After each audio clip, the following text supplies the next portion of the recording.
Saudara-saudara kaum muslimin yang dirahmati Allah sekalian, diminta saudara-saudara berhenti daripada berkata-kata tatkala khotib sedang berkhutbah.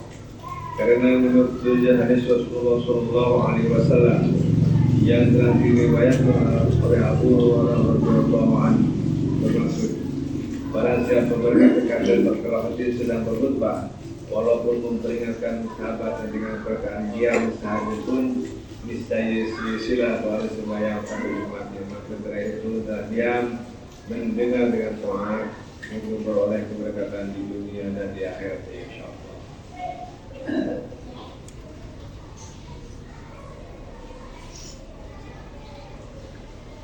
Alhamdulillah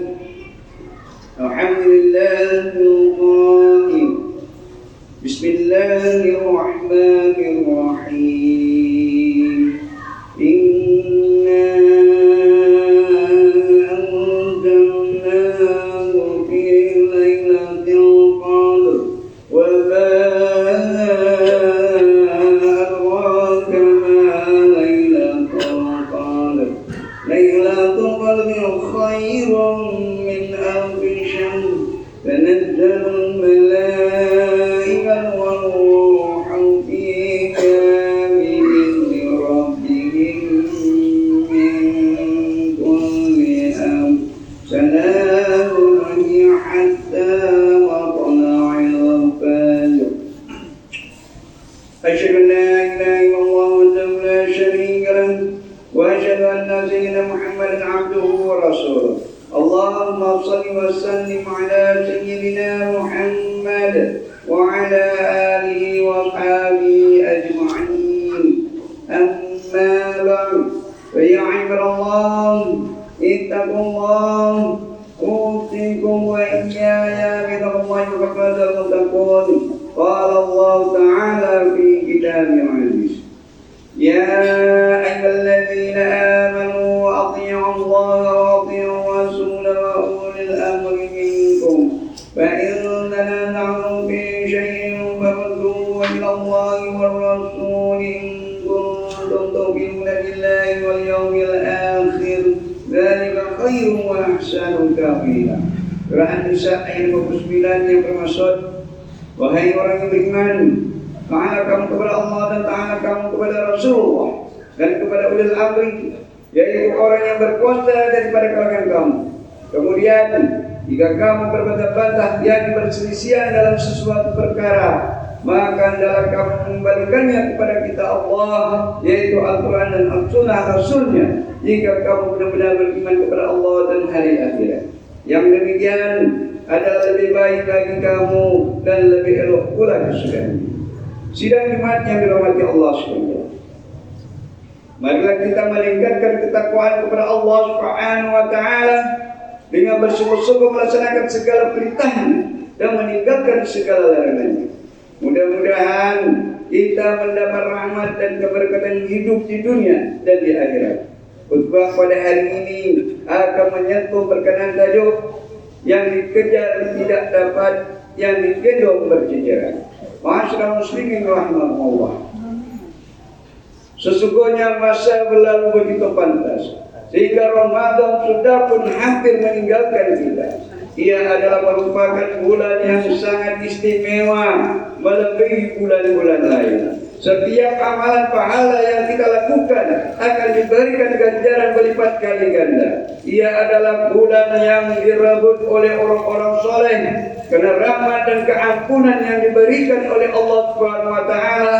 Dan ia juga adalah bulan yang mana amalan sunnahnya menyamai amalan fardu, manakala pahala amalan fardunya digandakan sebanyak 70 kali ganda. Begitulah besarnya anugerah yang diberikan oleh Allah kepada bulan Ramadan. Lebih istimewa lagi, Allah Subhanahu wa Ta'ala telah memuliakan malam Al-Qadar yang begitu besar maknanya di sisi orang yang beriman. Hal ini bertepatan dengan firman Allah Subhanahu wa Ta'ala dalam surah Al-Qadar ayat 1 hingga 5 sebagaimana yang dibacakan pada awal khutbah tadi yang bermaksud, sesungguhnya kami telah menurunkannya, yakni Al-Quran pada malam Al-Qadar. Tahukah kamu apakah malam Al-Qadar itu? Malam kemuliaan itu lebih baik daripada 1000 bulan.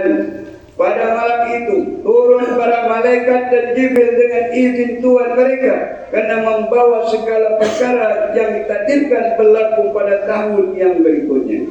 Sejahteralah malam yang berkah itu sehingga terbit fajar. Sidang jemaat yang dimuliakan Allah sekalian, Ramadan yang telah kita lalui beberapa minggu ini telah membawa kita untuk merebut berbagai kebaikan. Bulan ini telah mendidik kita untuk bersikap rendah diri dan merasai kepayahan yang pernah dilalui oleh insan lain. Ramadan telah membangunkan pribadi yang taat kepada perintah Allah di samping kesungguhannya untuk merebut peluang yang besar untuk dibawa ke alam akhirat.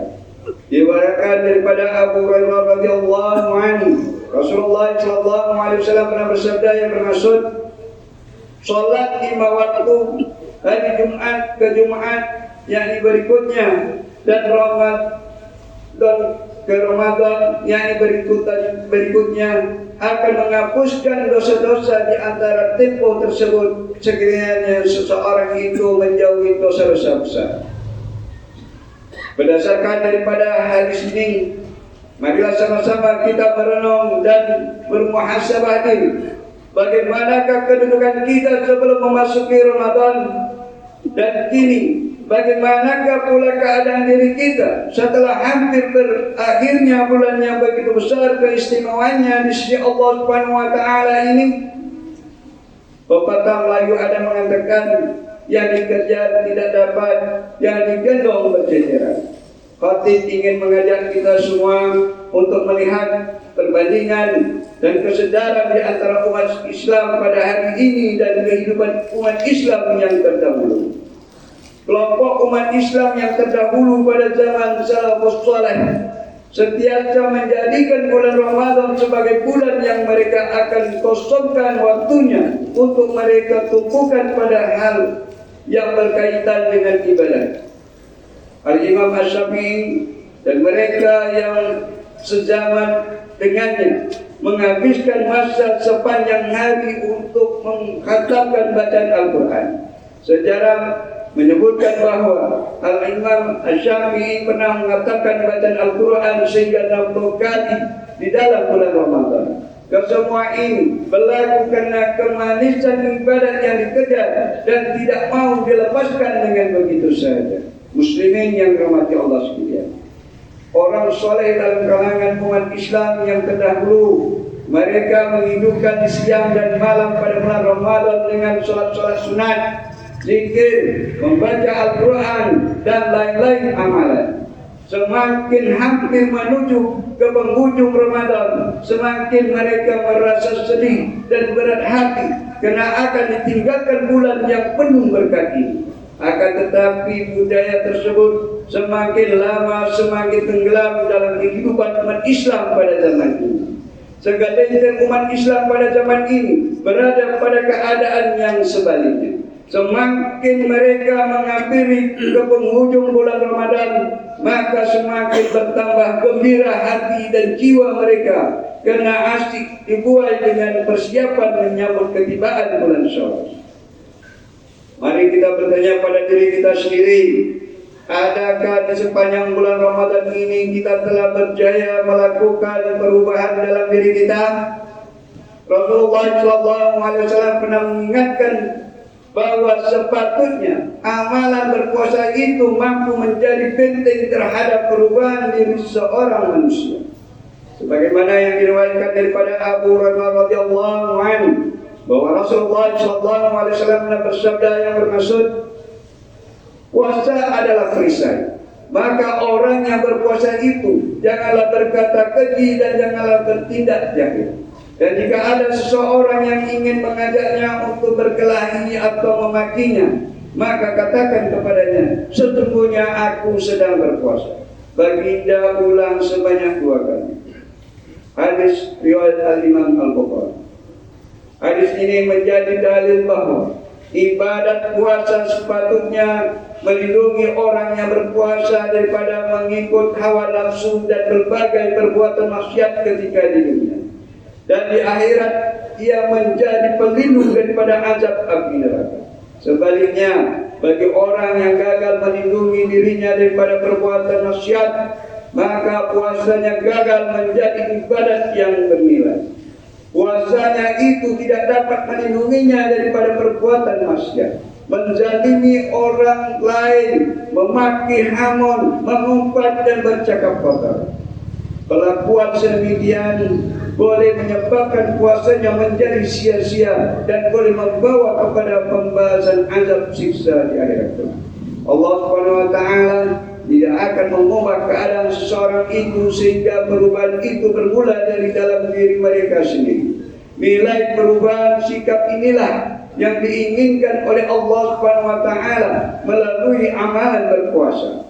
Anehnya, tidak ramai yang menanamkan keazaman untuk berubah pada bulan Ramadan, disebabkan bagi mereka Ramadan itu tiada bezanya dengan bulan-bulan yang lain. Hanya tidak makan dan tidak minum sahaja menurut kepahaman mereka. Ma'asyiral muslimin rahimahumullah. Justru bagi mengakhiri khutbah pada kali ini, marilah sama-sama kita memperbaiki amal ibadat kita di bulan yang penuh keberkatan ini. Jadikanlah kehidupan kita ini ibarat orang yang dijatuhi hukuman mati dan sedang menanti hukuman untuk dilaksanakan. Mereka tahu dan sadar bahwa saat kematiannya sudah hampir tiba. Maka setiap detik yang berlalu akan ditunggu-tunggu dan setiap peluang yang ada akan digunakan untuk bertobat. Mereka yang sedang menunggu saat kematian akan menunaikan salat sebanyak mungkin dan memohon keampunan daripada Allah Subhanahu wa taala agar ruhnya kembali kepada Allah dalam keadaan yang diterima dan diridhai.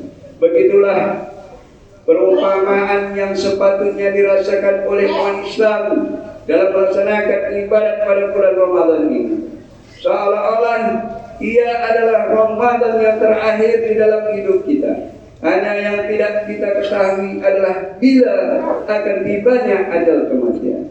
Di kesempatan ini juga Khatib ingin mengingatkan kepada jemaah sekalian tentang keutamaan yang perlu diberikan perhatian apabila menyambut ketibaan Syawal nanti. Hidupkanlah malam Aidul Fitri dengan amalan bertakbir dan bertahmid sebagai tanda pujian kepada Allah Subhanahu wa taala. Selain itu juga janganlah kita lupa memberikan keutamaan untuk pergi ke masjid dan surau bagi melaksanakan sholat sunat Aidul Fitri sebelum melaksanakan perkara-perkara lain di pagi Syawal.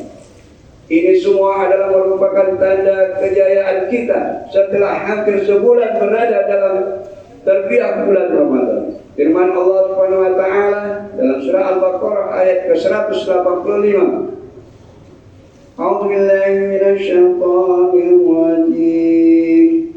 Yuridullahu bikumul yusra wa la yuridu bikumul 'usra wa litukmilu 'iddata wa litukabbirullaha 'ala ma hadakum wa litukabbirullaha 'ala ma hadakum wa la'allakum tashkurun. Yang bermaksud dengan ketetapan demikian Allah menghendaki kemudahan bagimu dan tidak menghendaki kesukaran bagimu. Dan hendaklah kamu mencukupkan bilangannya, yakni sebulan Ramadan, dan hendaklah kamu mengagungkan Allah atas petunjuknya yang diberikan kepadamu. Semoga kamu bersyukur. Barakallahu li wa lakum bil Qur'anil azim wa nafa'ani wa iyyakum bima fihi minal ayati wa dzikril hakim wa taqabbal minni wa minkum tilawatan innahu was-sami'ul 'alim. Aqulu qawli hadza wa astaghfirullaha 'azima li wa lakum wa lisa'iril muslimina wal muslimat wal mu'minina wal mu'minat wastaghfiruhu ya rabbal mustaghfirin wa ya lajatan taibin. Amin. Ya muwaffiqat ta'i'in waffiqna li ta'atika ajma'in wa tub 'alaina wa 'alal muslimin ذنب من يقول أستغفر الله العظيم أستغفر الله.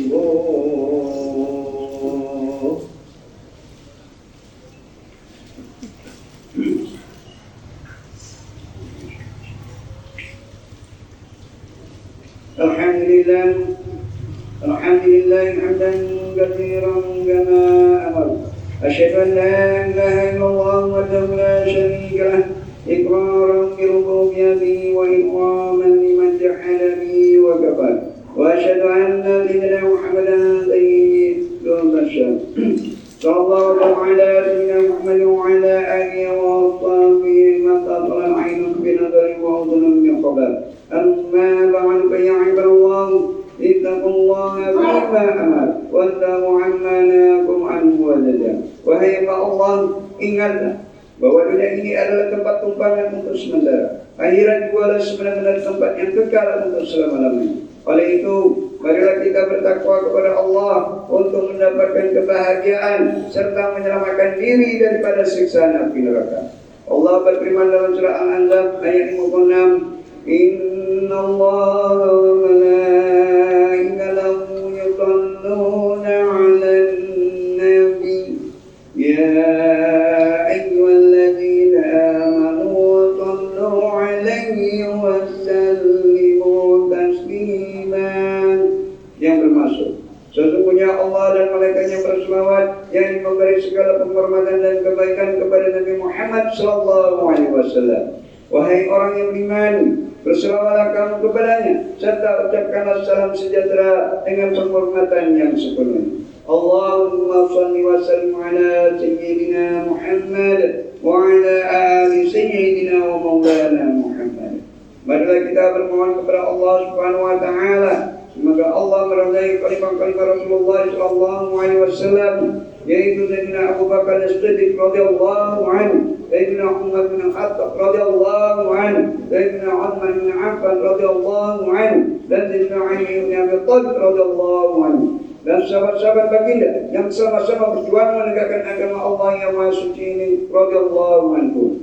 Seterusnya kepada bapak saudara junjungan kita Sayyidina Hamzah dan Sayyidina Abbas radhiyallahu anhuma, junjungan baginda Sayyidina Husain dan Sayyidina Hasan dan Sayyidina Husain radhiyallahu anhuma, putri-putri baginda Sayyidatina Fatimah Zahra dan lain-lainnya radhiyallahu anhuma, istri-istri baginda Sayyidatina Khadijah, Sayyidatina Aisyah dan lain-lainnya radhiyallahu anhuma.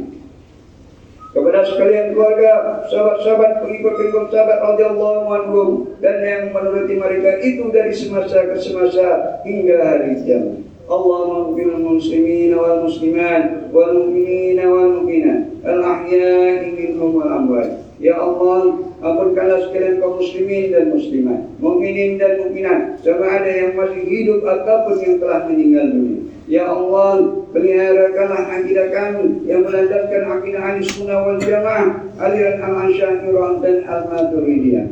Ya Allah, pelihara, lindungi, jauhi dan selamatkanlah apalah kiranya diri kami ini, zuriat keturunan kami, keluarga kami dan umat Islam keseluruhannya daripada apa jua bala dan bencana, wabak dan penyakit, segala mara bahaya, kesusahan dan keburukan. Ya Allah, kurniakan kemuliaan dan kesejahteraan kepada mereka yang berjaya dan menafkahkan hartanya ke jalan-Mu, seperti pembayar-pembayar zakat, pewakaf-pewakaf dan seumpamanya. Ya Allah, kurniakanlah taufik dan hidayah, kekuatan, kesejahteraan dan pertolongan kepada ketua-ketua negara Islam dan raja-rajanya, khasnya kepada Abd al-Harith al-Syar'ani, Sri Paduka Baginda yang di-Pertuan Agung Sultan Ibrahim ibni almarhum Sultan Iskandar, kepada Sri Paduka Baginda Raja Permaisuri Agung Raja dari Sofia binti almarhum Sultan Idris Shah, kepada Tunku Mahkota Ismail ibn Sultan Ibrahim pemangku Sultan Johor, dan Cikwan Mahkota Khalidah Johor Tunku Iskandar ibn Tunku Ismail Raja Muda Johor, putra-putra dan putrinya, kerabat-kerabat diraja serta rakyat sekalian. Allahumma angkat Islam wal muslimin wa adul kabarata wa mubtadi'in sayyiati wal musyrikin wa وكل